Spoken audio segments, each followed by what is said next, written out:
Sa ngalan ng Ama, at ng Anak, at ng Espiritu Santo. Amen. Panginoon, salamat sa araw na ito. Maraming nangyari. May maganda, may mahirap.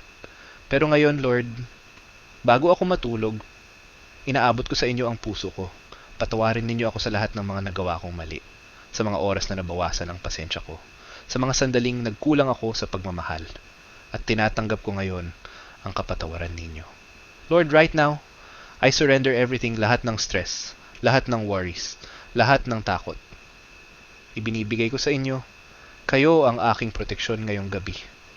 Panginoon, bantayan po ninyo ako habang ako ay natutulog. Bigyan ninyo ako ng payapa, mahimbing, at ligtas na pahinga. Bantayan ninyo rin ang aking pamilya. Ang mga mahal ko sa buhay, ilayo ninyo kami sa anumang kasamaan. Ilayo ninyo kami sa sakit, aksidente, at anumang panganib. Panginoon, punuin ninyo ang aming tahanan ng inyong presensya.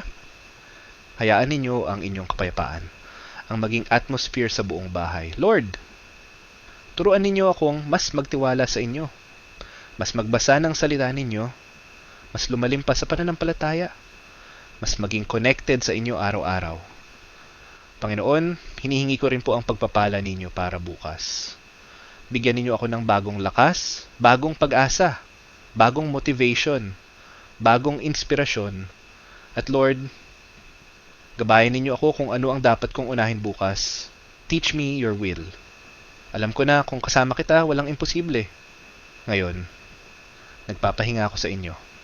In your peace, in your presence.